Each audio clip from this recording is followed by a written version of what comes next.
Well, good afternoon, everybody. Welcome to the second webinar in our what we call the spring series. The webinar will start in a second or two. So just to make a few housekeeping points to make it easier for you to watch. Switch to presenter view, please. Ask questions through the conversation panel. We'll pick those up and we'll try and answer those at the end of the webinar. We can connect offline. Make sure your PC speakers and headsets are live and turned on so you can hear us, and hopefully you'll enjoy what we have to say today. So what I'd like to do is introduce myself. My name is Chris Waterhouse. Welcome you to the spring 2018 webinar series. The series will focus upon providing serialization through digital technologies. And fundamentally what we're going to be doing is exploring personalization and late stage techniques, which hopefully will help your understanding and promote the understanding of the breadth of opportunities that this oft talked about but frequently misrepresented and interesting technology approach can deliver to your businesses.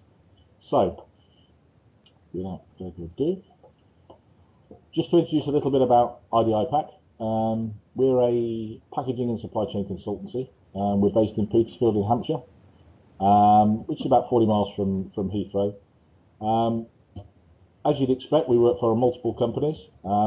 They range in size from multinationals, people like BASF, GlaxoSmithKline, AstraZeneca, Lizard, Glanbia, different industries, Marine Harvest, through to smaller local businesses.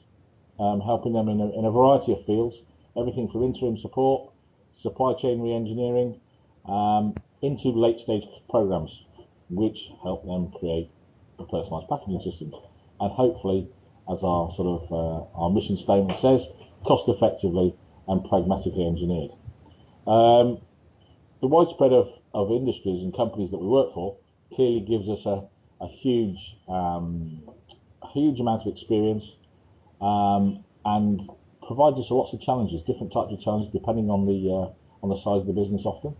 It then allows us to apply solutions to lots and lots of different environments, which hopefully gives us those pragmatically engineered solutions we're so very proud of as a business. So, okay, so I want to talk a little bit about why you want to personalise, some of the brand benefits that come out of that. And then link that through into e-commerce, leveraging personalization through the e-commerce channel, and then look at a couple of case studies about added value, business growth, which of course is what we're all looking for, and create that supply chain flexibility. So how do we do that? Through the case study and also some digital watch-outs and some final thoughts. Will hopefully interest you. Add any questions if you want during the log, as I said earlier, and we'll do our best to answer those questions at the end.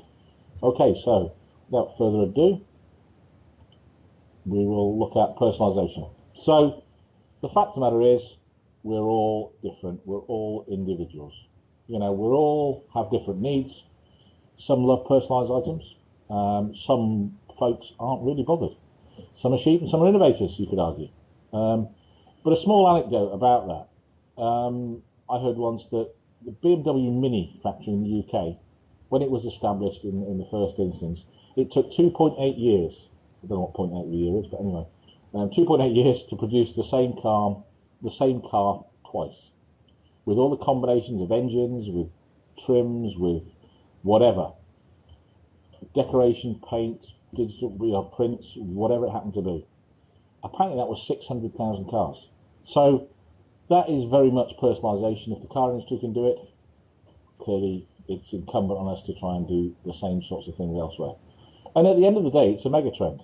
The world is looking and moving to much smaller batches.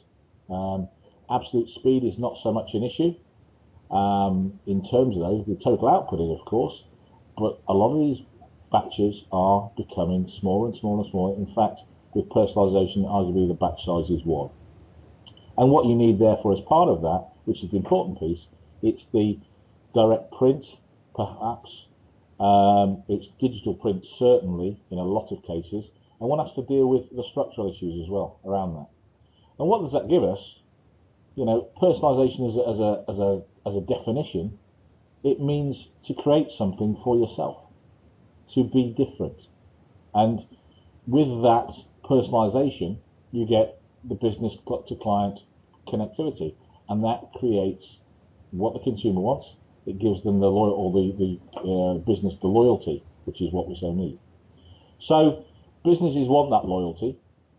We create that by giving the customers what they want, and as I just said earlier with the Mini, or believe they want, as we said with the Mini. The understanding of this understanding means there is a desire to continue with the same brand for the consumer. And the Apple brand exemplifies all of this. You know, it's the whole area. The Apple users become brand zealots. You get these guys with they use Apple Macs, they use their Apple iPhones, their iPods, whatever it happens to be, and they become brand ambassadors. They support further loyalty in the brand, and that drives people towards it. So this creates this value add as well. The value add within the brand and creating additional sales all around this personalisation, this connectivity, and making us feel, as we said there, we're all different. So, the brand benefits. For the brand itself, what does it say? It delivers to the brand a lot of different pieces. It delivers the understanding in the marketplace that the brand is an innovation leader. You know, it's leading from the front, it's cutting edge, it becomes a force of the industry. It also starts to deliver to the brand the ability to deliver. It delivers capability. It delivers the capability to allow the unboxing experience to take place in a good way. And we'll talk about that a little bit later. So moving towards the unboxing experience with the personalisation, it allows you to deliver as well from the next stage the e-commerce piece. The e-commerce becoming ever more important, but strategically important. It's matching the retail and e-commerce experience for the consumer, and then creates huge value-added opportunities. The value-added opportunities, so important. The ability to create additional sales, both through the brand zealots, the people that are really getting stuff, really supporting your brand, but equally at the same time, there's the opportunity to do the one-offs, the clever personalised packs that we're seeing with Coke and the Nutellas and the various other things, and also a little case study which we'll show later, which is the Oreo. So the personalisation piece, the late stage piece, creates for the brand as well a huge benefit, because it starts to deliver the capability that the brand is using to leverage. So the delivery of a late stage strategy. It's okay, this slide is going to build. Well, I'm hoping it is, isn't it? So the first piece is, there's many ways to deliver the same outcome. At the end of the day, there's no one size fits all. I'll try that. So one size does not fit all. There are many opportunities and sectors to look at within the business, and importantly, you've got to deal with them in a completely different way. The next piece, which is, this is the conventional approach to sort of cost build. You have a situation where you blend or you formulate, you create the product, you pack it off, you label it, you dispatch it. At every time within this little life cycle of the product, at each time you're adding value. Adding value, therefore working capital value. It's creating value in your business in terms of cost. It's not creating value as far as the consumer is concerned. So you pack it off, you put it into labeling, and off you go. The next piece is, if one looks at a slightly different approach, we call it the garden rake. So the garden rake is really and truthfully giving you a situation where you extend the time from primary packaging, and at the point of labeling the dispatch, this is right at the end of the process. So what we're doing with the cost of the product this time, and the cost of the product within your warehouse, it's keeping it at a very low level. Very low level for considerable periods of time. Then as you add the additional pieces, the serialization, or sorry, not serialization, the personalization at the end of the process, you get that huge variety. So you keep it, the handle of the rake, steady as it moves through the life of the product. And then suddenly at the end, bang, you go in with the label, you then ship to dispatch, and that's where you add the value. A classic example of this, really wonderful example really, is that Amazon, for example, is the perfect scenario. Amazon with the printing of books. So Amazon, they demonstrate the garden rate. They keep the book as a piece of paper or a reel of paper, right the way to the point where the order is made. So the order is made by the consumer, by us guys going through the Amazon process. At that point, they'll start to print the book. So they actually print the book in many, many occasions. So you print the order as late as possible, and that's where the value is being added. It again turns into a book which has this intrinsic value. Keeping the product as a piece of paper, a great idea, and that keeps the cost of goods, the working capital, at a very low level throughout the life of the product until just before the product is dispatched and shipped. So what does it give you? The late stage approach, it delivers a number of great things within the supply chain, within the business. It creates the agility within the supply chain. It creates this huge flexibility that comes of the agility piece. It's a foundation of personalisation. So late stage equals personalisation. The words can be used, in my opinion, they can be used interchangeably. You know, it drives manufacturing capability upwards as well with the late stage capability, and it creates efficiency in the plant. Because you're able to do the quick changeovers, the rapid changeovers, because of the capability you've built in, it creates efficiency improvements in the plant. Particularly with pharmaceutical companies where the batch sizes are getting smaller, the line clearance is taking longer and longer, you get a situation where the changeover time becomes absolutely untenable. It becomes ridiculous. So the ability to change over rapidly and follow some of the FMCG type guys, and in such scenarios where you don't have the absolute, theoretically within the convention of a pharmaceutical plant, you have these long line clearances. You don't need to have that necessarily, and there are many ways of dealing with that, with changes to deliver this late stage strategy, or even the personalisation strategy, because the personalisation comes out of late stage. Okay, so the next piece this leads to, and we've talked about it a little bit earlier, the unboxing experience. I'm of an age, I'm very, I'll confess that I'm very new to the unboxing phenomenon. Never really, really appreciated its importance. But now, all you can see, there is the unboxing channel on YouTube.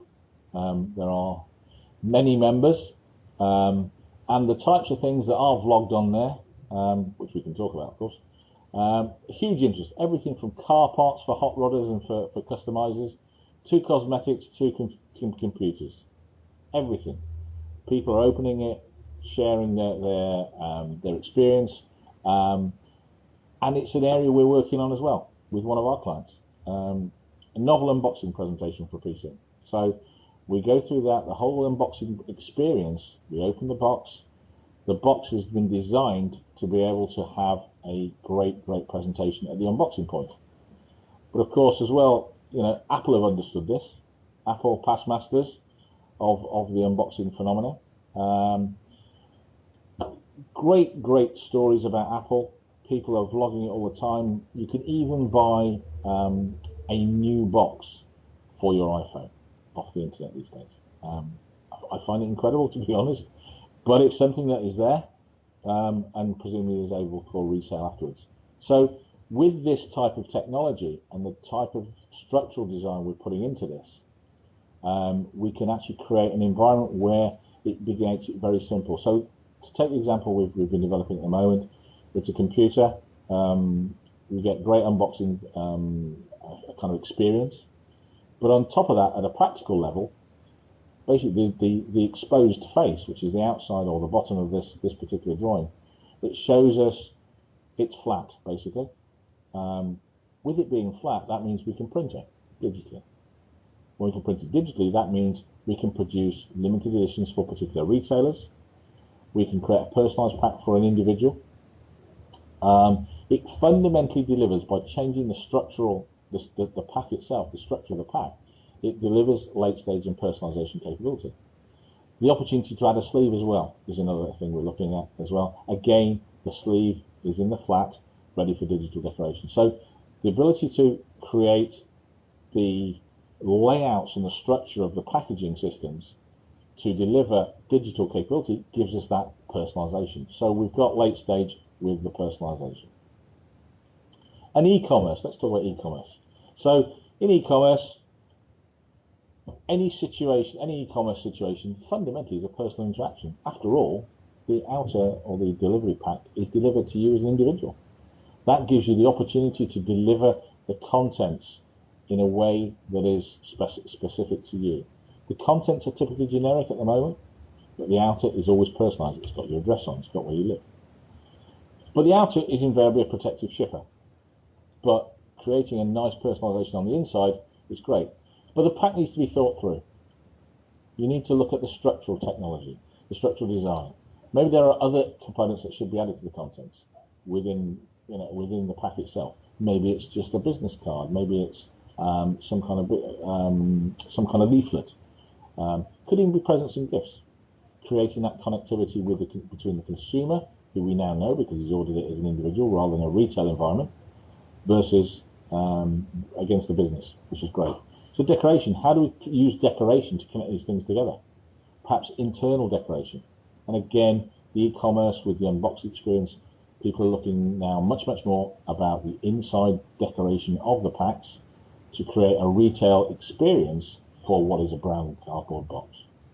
Okay, so where does the decoration take place?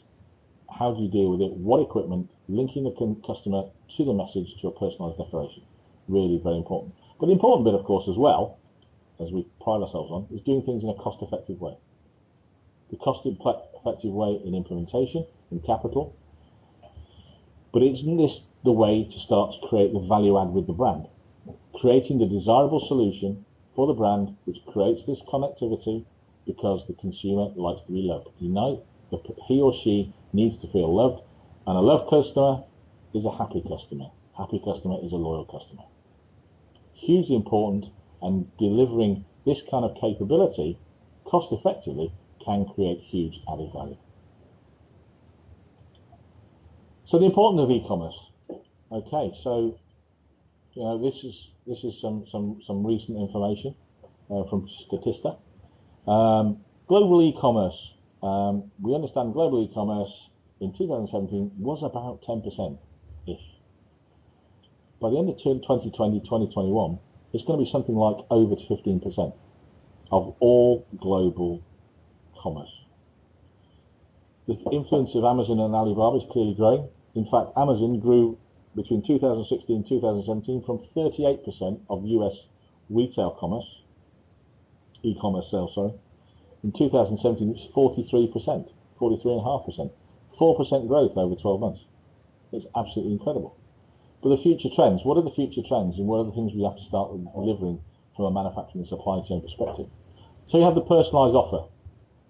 That is top of the tree, absolutely tops there. Everything is there, medicines, presents, biscuits, we'll talk about those later with the Oreos, cars, customised car dashboards, digitally printed, motorcycle helmets, the whole thing. In fact, cars now are coming with the TV style, the screen style dashboards, which allow huge combinations, probably at the risk of safety, to be honest, after they're set up, but rev counters in the middle, the whatever else you want, the speedo, the miles per gallon you're getting out of the car, the eco meter, whatever it happens to be.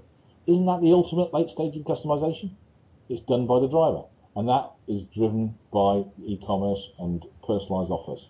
The voice ordering, we've got Siri, we've got Alexa sitting on the countertop. They're ready to take our latest instructions. Order this, order that. It's so convenient, so easy. All delivered through the Amazon channel, which, as we've said before, delivering everything from medicines to music, from books to bangles. All next day in a lot of cases, through the Prime. Everything is being delivered through that route, and of course we all demand the speed. The next major trend, speed. Everything, people want things delivered right now. The high street retail experience, when can I have the item in the e-commerce world at the same speed as the high street? We've heard about the drones, we've heard about a variety of things, but can the manufacturing supply chain deal with this? Logistics guys, they're having to deal with much shorter lead times. The business has to be set up correctly. The structural and the bit that we're particularly interested, of course, is the structural packaging and the processes around the delivery at that point. It has to be set up correctly. If done correctly, we can give infinite variety to the consumer need. It doesn't have to be, we don't do this, we're manufacturing, we need large volumes to actually deliver efficiencies. What we can do is deliver this cost effectively if we do it right. So added value has grown. We started off with the simple capabilities, printing, books, those sorts of things, photos. And as we've moved on, we've started to do the Nutella, we've done the Coke, we've done all those sorts of things. Now we're doing laminate flooring, ceramic tiles, wallpapers even, and even now getting into things like direct print containers, bottles, those sorts of things. So the Coke delivery of the share a Coke, that doesn't have to be done with a label anymore. It can be done direct to print, no problem at all.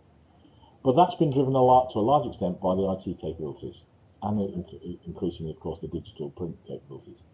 And it connects us. It starts to put us together. It starts to create this ability to cost-effectively deliver personalisation and at a late stage point. So we get this loyalty, this feedback from the consumer, and that again, as I said earlier, it creates this added value because consumers feel loved, they feel happy, they feel connected.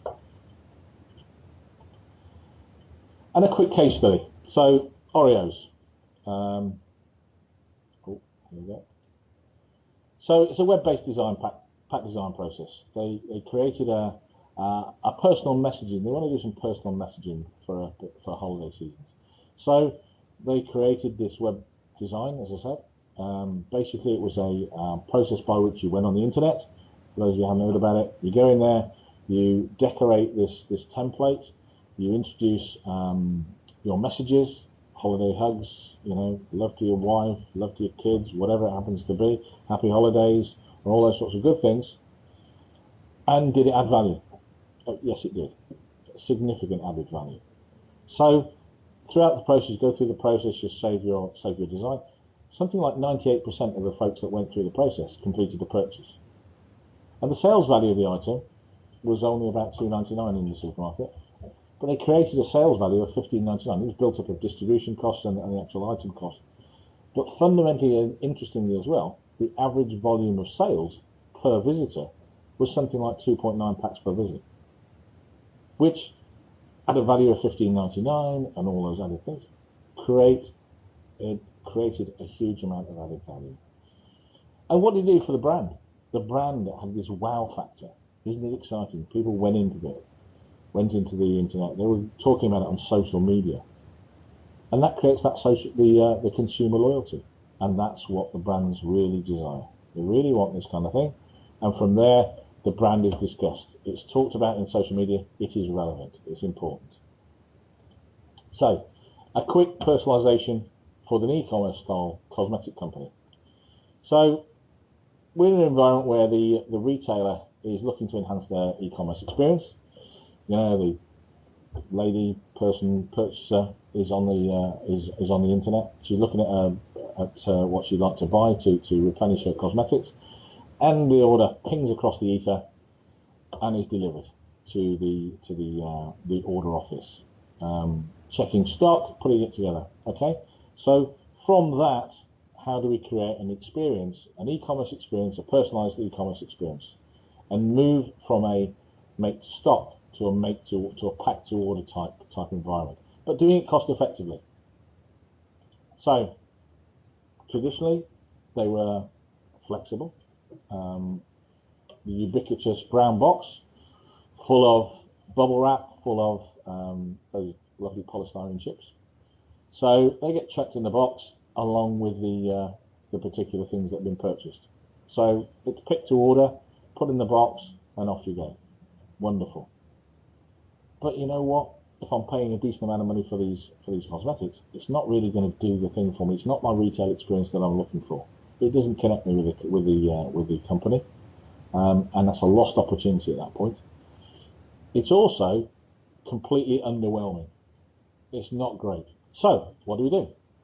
What we'll do, we'll move towards an outer, okay, protects the packs and all those sorts of things, but actually introducing something within the structural packaging inside, making it such that you can deliver different types of things. The retail experience for this particular brand, thermoform trays with a mask to make it look pretty in a nice cardboard gift pack type box. But they were made in lots of volume. They're not unique in terms of the pack themselves. What the e-commerce experience allows us to do, by doing it correctly, we can personalize the client design. We can personalize the messages through good print. We can custom gift thermoforms and deliver to the client exactly what she orders in the form that the retail purchaser experiences as well. Hugely important, connects the consumer, makes the wow factor, and gives the presentation that the brand desires. But there's some digital watch-outs. E-commerce, personalisation, it must be part of a structured and strategic approach to what you're doing. The print capability, anything that you can imagine can be done. There's no doubt about it now. Anything can be done. Depends on what you want to spend, of course, but fundamentally anything you want to imagine can be done. But doing it right by changing the structural packaging or adjusting the structural packaging, the way things are put together, gives you huge benefit potentially. Creating things in the flat makes life a lot easier. So developing the structural packaging in the flat to assemble later. Perhaps structural packaging that's flexible, using flexible packages, those sorts of things in the right environment. That allows you to print in the flat, of course. Direct container print in the worst case scenario if you want it in terms of cost and speed. But the front end needs to be the retail face of the product, as it was done with Kylie Jenner. And decorated outers can attract the wrong attention, again through Kylie Jenner. It seems that because you're decorating the box, it's presenting the product in a great way, that's the shipper, but if it gets left on the porch or in the distribution hubs, people know there's things of value in there and they're being broken out. So doing it right, understanding the supply chain, all those things have to be dealt with properly to allow you to deliver what is a late stage customization type approach. So the conclusions, before we wrap up there, the benefits of personalization are significant. Personalization creates the value add, creates the consumer connectivity, consumer loyalty, and from that, return of sales. But you know what? This does require a paradigm shift in the way many companies deal with their business at the moment. But you can keep calm on that. It's not difficult necessarily. A structured approach, utilizing good structural packaging and using the technology, the appropriate technology to create the decorations, is the way forward. As I say, it's not difficult, can be done, and can be done highly cost effectively. So thank you for your time. That's me. Please, love to connect on LinkedIn. We'd welcome any feedback, of course.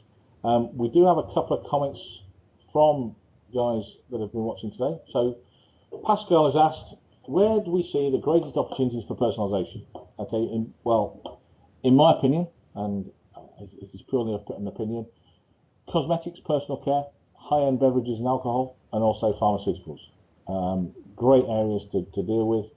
Creates all sorts of connectivity in pharmaceuticals, for example, creates adherence levels, which we talked about in previous webinars, and you can get those off the website. But the digital connectivity is important. That has to be done right. It has to be, the whole thing has to be put together properly. It's entirely possible. It doesn't have to be too complex, and we can do all those sorts of things. And just let's pull that up. Steve has asked, what structural packaging area presents the greatest opportunities? Okay, so structural packaging is historically highly generic, made in large volumes. The decoration creates the personalisation elements. That's one piece. But I've talked quite a lot about structural packaging, changing it to a certain extent. A lot of late stage structural technologies, things like thermoforming, are not historically thought of as late stage type approaches. Perhaps using 3D printers. Variety of, in fact, on TV last night in the UK, there was 3D printing of food to make kids eat more vegetables. Wonderful stuff. Structural flexibility created within the structural design, and then using decoration to create the print, digital decoration to create the print, gives you huge amounts of opportunities to create some really, really, really good and impactful packaging. So that's my time. I don't want to overrun the time. I appreciate you. I do appreciate you joining us. Really do enjoy doing that. Hopefully you'll join us for the next one, which is in 3 or 4 weeks' time. And I'll wish you a wonderful afternoon.